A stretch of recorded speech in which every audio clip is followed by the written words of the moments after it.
J'ai pas envie de chialer encore une fois, j'ai déjà peur chialer avant de partir. On sait que c'est dur pour vous, on sait que c'est dur pour nous, on sait que c'est dur pour tout le monde, même ceux qui sont chez eux.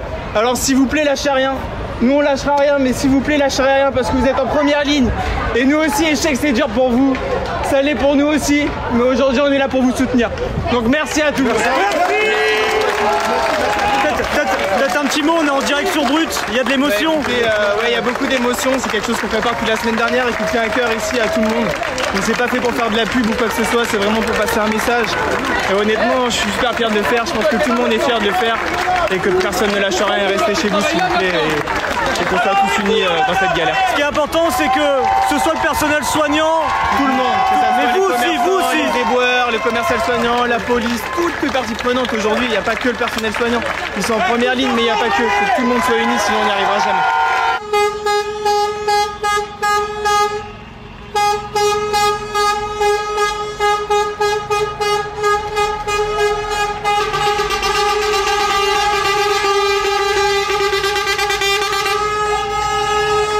C'est une chose qui venait de moi, on a vu plusieurs vidéos sur des éboueurs qui faisaient ça dans le sud de la France et tout, on s'est dit pourquoi on le ferait pas.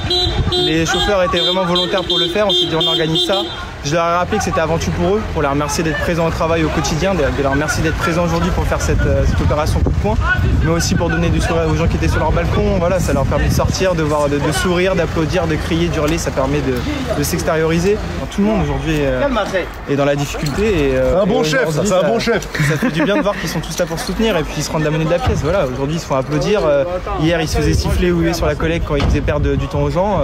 Il y a toujours des gens qui sont pas contents parce qu'on a bloqué la rue, mais c'est pas grave, il y aura toujours des mécontents. On parle des mesures de sécurité, peut-être de dire peut-être aux personnes comment il faut faire peut-être pour bien mettre ses ordures, bien les mettre pour pas contaminer les personnes. Il y a peut-être des astuces à faire. Les mettre dans des sacs, ça c'est sûr. On sait qu'il va y avoir du vrac. Merci Olivier. Il va y avoir du vrac forcément, donc les gars ils collectent le vrac. S'il y a du vrac, mettez-les bien dans des sacs fermés, quitte à ce que les sacs soient doublement fermés, comme ça au moins il n'y a pas de risque qu'ils se déchirent, surtout quand ils les portent. Le mieux c'est qu'il n'y ait pas de vrac, c'est qu'ils les mettent dans les bacs, qu'ils stockent et qu'ils remplissent leur bac au fur et à mesure. Parce que plus on a de vrac et plus on a de risque de contamination.